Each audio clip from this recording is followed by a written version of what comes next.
All right, we've got Brendon Long on the podcast. He's a guy who went from not drafted in the Challenger League to winning gold at PPA Red Rock men's doubles with Tyson. That's an interesting situation, how that happened.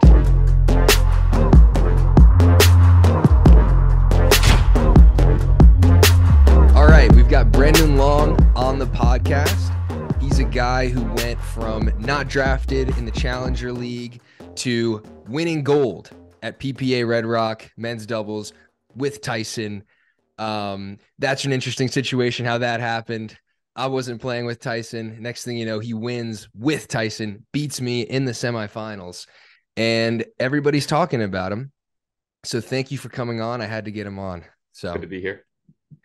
So we have to ask you, I've heard from a lot of people that you've been playing for a really long time, but you've just recently gotten a ton better. When did you start playing pickleball? I started playing pickleball like 16 years ago when I was in high school. Oh, okay. So my mom knew about the sport and she bought a whole set and net and everything. And there's enough space in my parents' driveway to set up a court. So we used to play every day or every Friday in high school with all my friends. And it was super fun. And we used to play 2 points if you tagged the person. So I was Okay. born in fire. And I know you say you're the hardest hitting person in pickleball, but I still have never had the ball hit at me as hard as my friends in high school when we were playing 2 points to hit the person. Yeah, that's an interesting dynamic. If you can get 2 points for a body bag, I bet you'll hit the ball a little harder. Yeah. And worse Yeah. than the 2 points was how demoralizing it was when everyone was laughing at you. Yeah, getting hit. I don't really get hit often, but when I do, it just makes me laugh. Like I actually, for whatever reason, I kind of like it. I don't know if that's Honestly, I'm kind of with you because I feel like it also pumps me up for the next one. I'm like, all right, you just drilled me. It's on now. Now I don't feel bad if I hit you. oh yeah, I mean, I don't feel bad anyways. I'm going for the full bag. But so you've been playing for 16 years. So you're the definition of like you've been doing it for a while.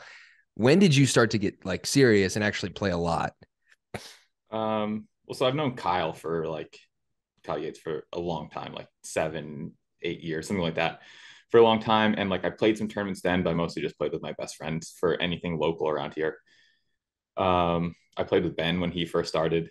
Uh, Someone brought him out to the courts to me and said, "This kid's going to be really good. You should play with him." And to myself, I'm like, Right. everyone says their kid's going to be good, right? Or it wasn't his parents, but it was someone else. I'm like, everyone thinks that. So yeah, whatever. Um, but obviously turned out to be true this time. So I knew them Yeah. for a while. I played some tournaments just casually, but I was doing some other things. So I wasn't taking it very serious. And it was only, I'd say maybe like the past 2 years that I started taking more seriously. Okay. And you didn't never played any tennis or anything like that? I played tennis in high school, but I hated it. So I quit and did decide not to play college. Yeah, I hated it also, but I just didn't quit and played in college, unfortunately. I But think I think I was like 16 or 17 and I lost a match to a kid that I thought was not very good. And I said, I'm done. And my coach said, all right, that's fine. I'll see you tomorrow. And I said, no, you won't. And I didn't pick up a racket for 10 years. wow. I mean, I probably should have done the same thing. Pickleball is so much more fun than tennis. Way more fun. Way more fun. It's not even close. So you didn't get drafted to the Challenger League at Mm-hmm. first. And I actually, for those who don't know, nobody knows this. I made a bet with my friend.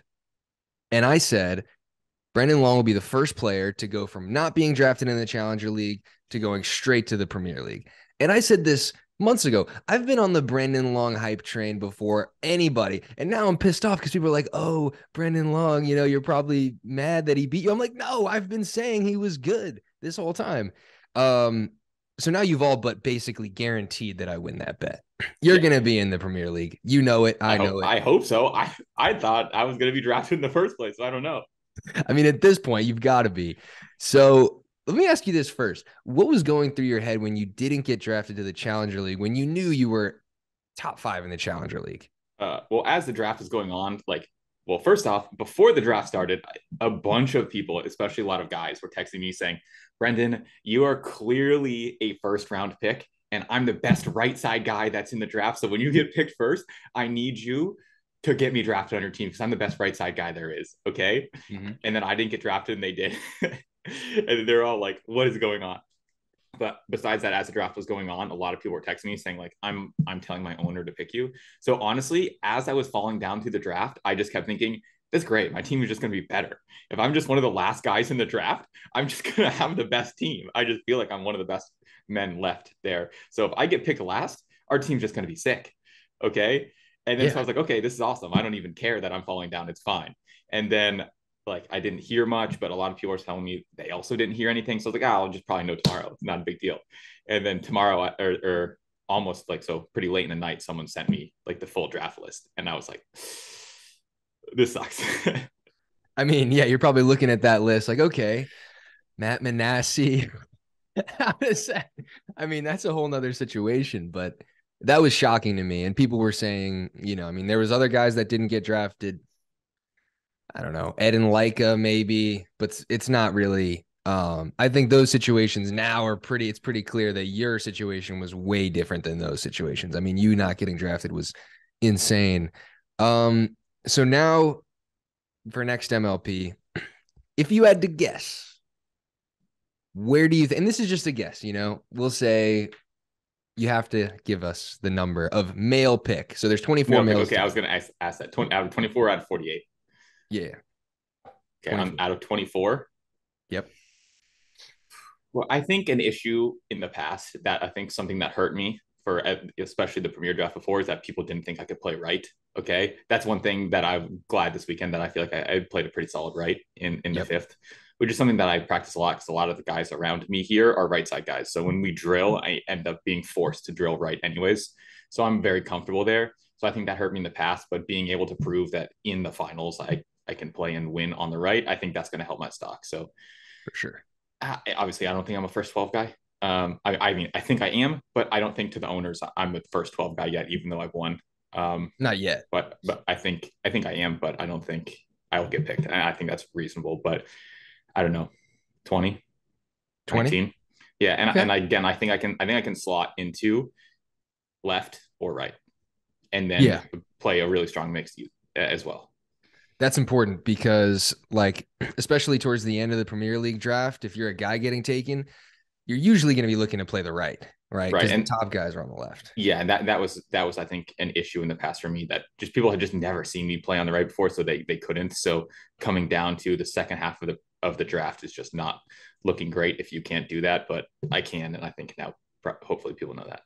And you can play singles, you know? Yeah, my singles is fine. I Yeah. I just mean, you're not me, but you can play singles. You can yeah, play it. we'll see.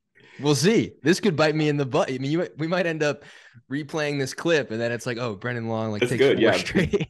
say as many of those things as you can so that I can just get social media fodder when I play you in singles. Oh gosh. Oh no. We can't keep motivating Brendon Long out here. He's got enough bulletin board material.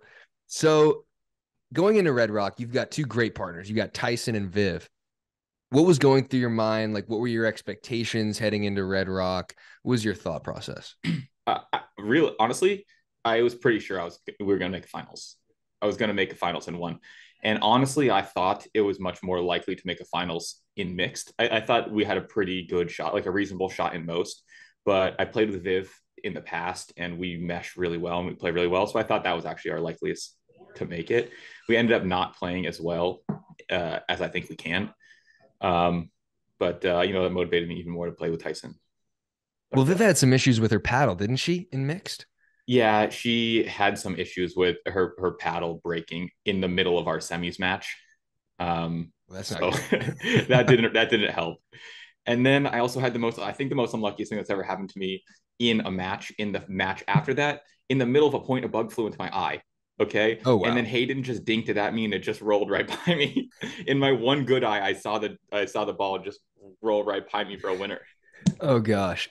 So you guys got to what place did you finish in mixed?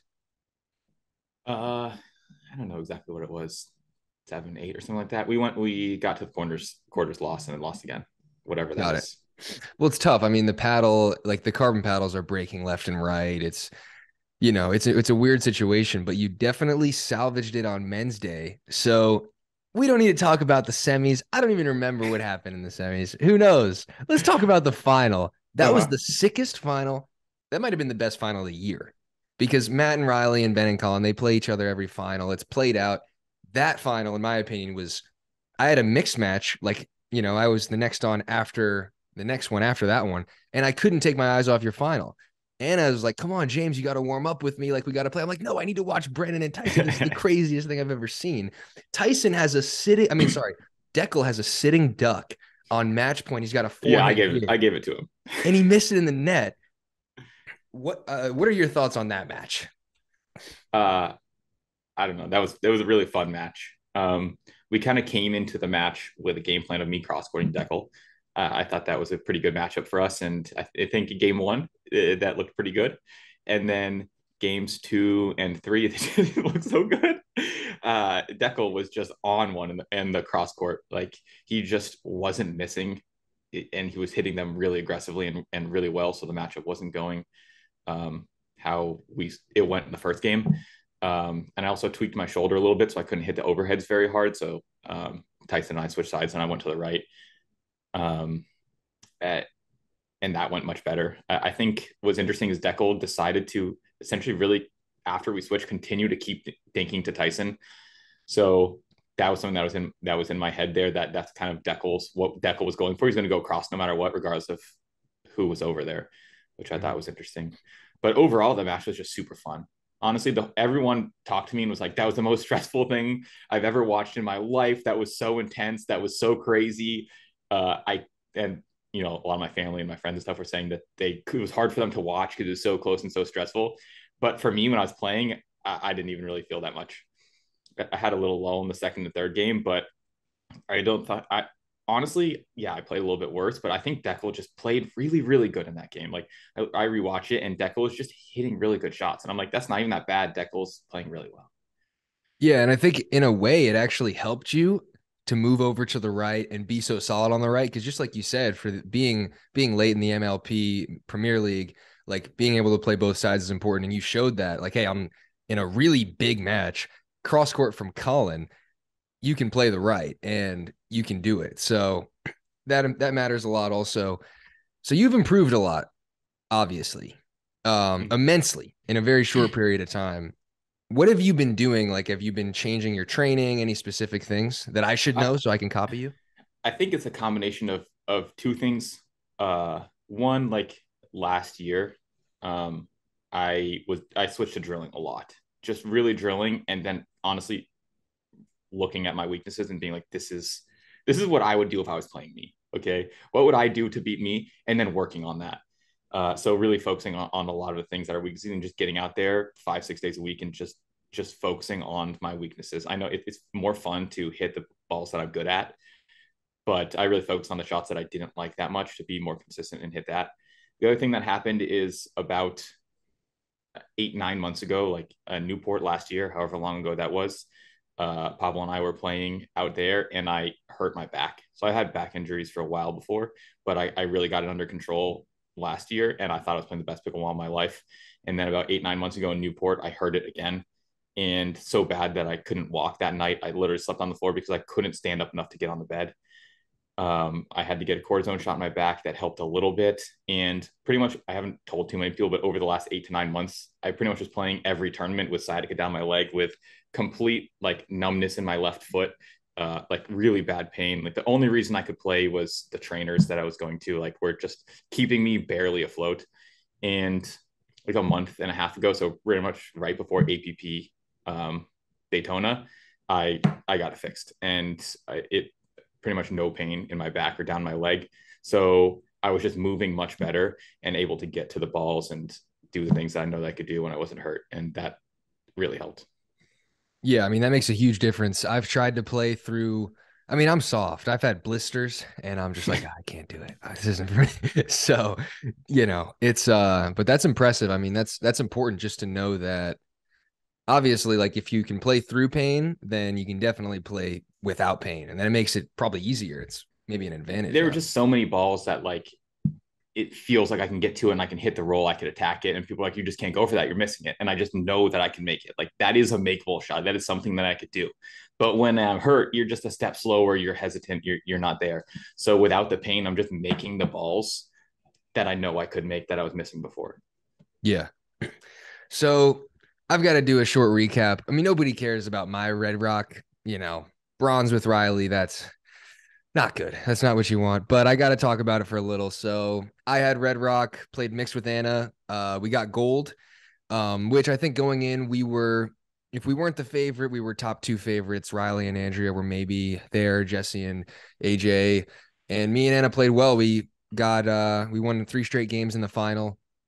I think in mixed, I'm definitely showing that I'm tough to play. I think that's my best event, either mixed or singles as of now. I mean, men's is it's a different game. It takes more time, I've realized.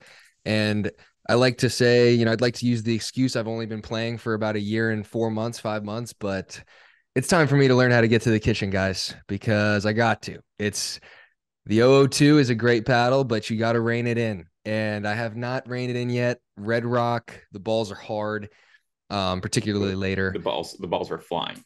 Yeah, and I had a tough time getting in. I mean, when me and Riley got into the kitchen, we were very successful, but we couldn't get to the Most kitchen. matches you were. Most of them. But against you guys, I mean, geez, there's got to be a stat. Like we might have made the kitchen half the time against you guys, if not less.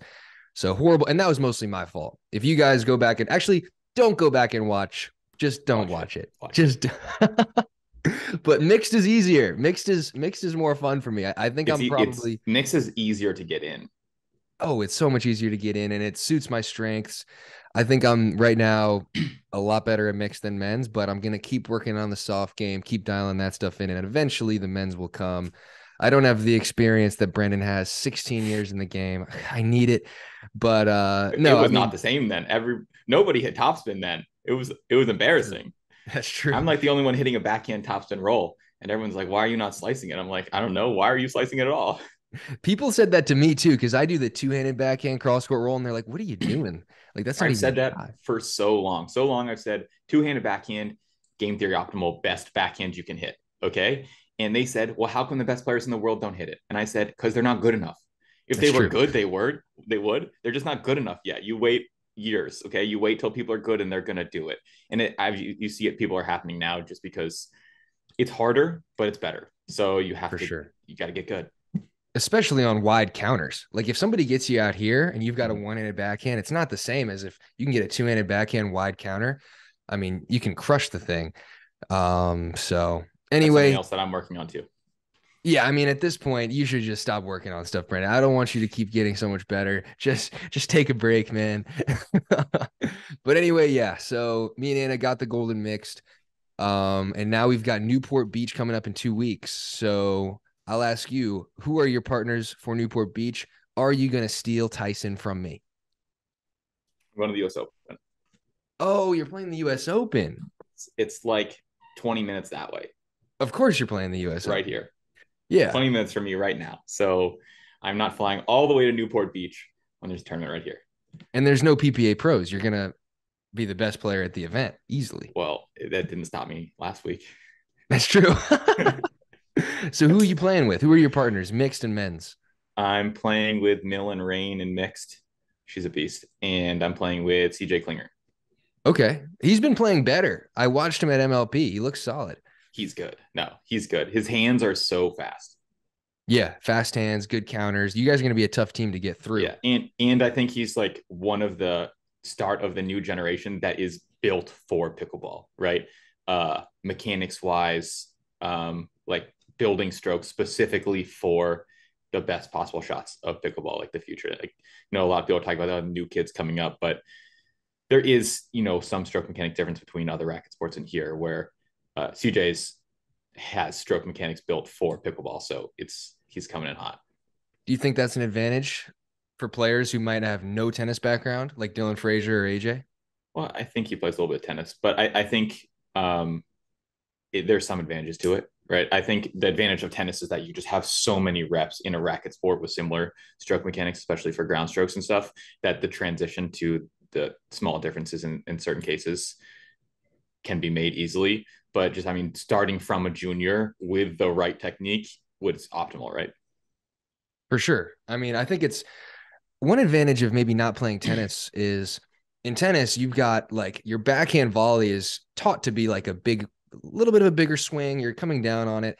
And if you look at the guys that have no tennis background, there's one common theme. They're a lot better at their bodies often. Like Mhm. Dylan's great at his body. AJ's really good at his body. So I think that's one thing that's like, I think you're also good at your body. And guys that come from tennis, it takes a little more time. Like Federico, I mean, he's getting a little better at his body, but guys like that, it takes time. It takes time.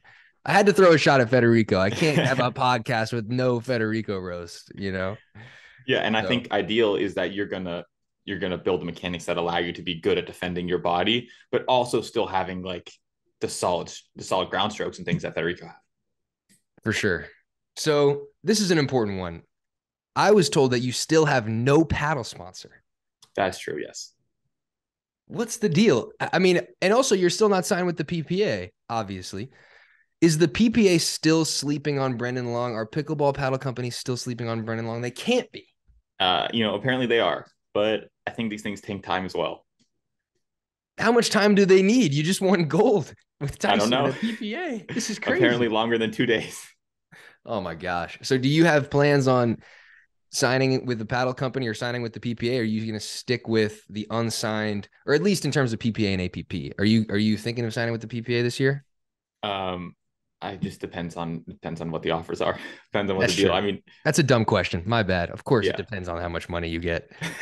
Yeah, I yeah. mean, So honestly, that's the real answer. It depends on yeah. how much money there is. No, that makes a lot of sense. Okay, so What would your answer be if you weren't signed? my answer would be how much are they paying me to show up? That would be the only criteria. Um, so who are your partners for the rest of the year in terms of PPAs? How many PPAs are you going to play and who are you playing with?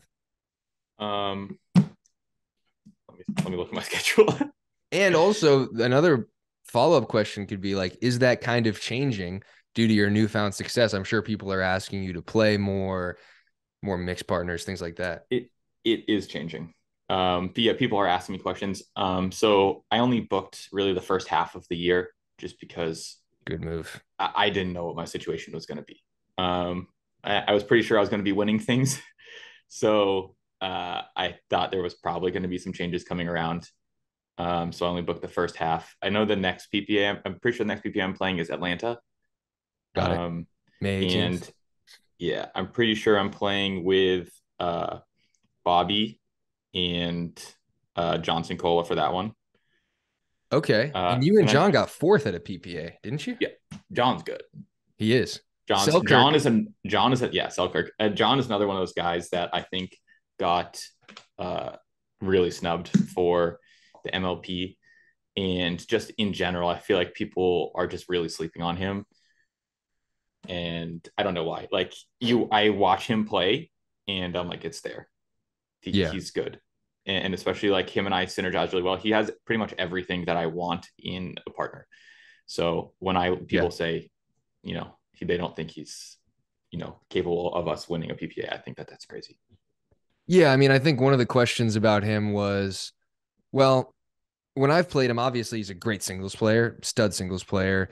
And I think people, from at least what I've heard, have said that maybe he doesn't have like the hardest counters, fastest hands, maybe. But I mean, he's got an 002 in his hands now. Yeah, they're fast So now. that changes things. Yeah. I think they were fast before. Just he wasn't put in the right situations, and now one that the O2 definitely makes everything faster. But even with his previous paddles, I mean, we booked them before he had the O2, so it wasn't based on that. Um, but he is playing very well with the paddle, and then playing mixed with Bobby, and she's a beast. I say this, and I'm very confident in this. Best strokes in pickleball, best form in pickleball, and I He's will smooth. I will stick behind that. Like just all around. I feel like everyone has something. A lot of people have something that's just weird, and they're like, I'm like, that shot's not the best by them. Bobby doesn't have that. She just has everything. I'm like, that looks good. I don't want to I hit it know. there. That's good. I don't want to hit it there. That's good. Yeah, she's got a little bit of a swag about her as well. And I it's tough because if I was 4'10" or whatever she is, it's not easy to have swag, but she's out there and she makes, I mean, you and her gave me and Jackie a run for our money in PPA Orlando. That was actually when I first was like, okay, that's a really tough team. I feel like you hit like 7 lines to win that match. We left that match, and I was like, I don't know what happened. I felt like we had the momentum. It was looking pretty good. And James hit the line 7 times. I Again, don't I'm know. like, yeah, I felt like the patterns were good. And then Bobby's just leaving balls. She's like, leave, leave. And it's like line, line, line, line. And I'm like, every point, like we walk back to the baseline, I go, that was a good leave, Bobby. Just he's gonna miss the next one. And then you It's a just hit good seven lead. lines in a row. And I was like, well, that sucks. That's I life, I mean, guess. honestly, most of my counters are probably going out. It's a good leave most of the time against me. But all right, well, that's it. I have no more questions for you, Brendon. Thank you for coming on. I appreciate it. This will be definitely very interesting to see how your game progresses. I mean, obviously you're already so freaking good, but now people are watching and paying attention a lot more. So I'm excited for you and thank you for coming on. Was you asking about my partners? Was that like trying to get a feel if you could drop Tyson for me? Oh, Trying to see if I was open? Was that what that was? we're That gonna was have like, to edit this part out, guys. No, I mean, I don't know. You might steal Tyson from me. We'll see. we But did play well together. you did. He's a good partner. I don't Yeah, he mean is. just as a player, but as a partner, like supportive wise, strategy wise, just like communicating wise, he's a very good partner. Really good. And he's super, yeah, super supportive, great energy. Like just being around him just gets me hyped, you know? Like he is like, Oh yeah, that too, he's all 100%. hype. Yeah. Yeah. All right. See you, Brendon. Thanks for coming on. Yeah, thank you for having me on.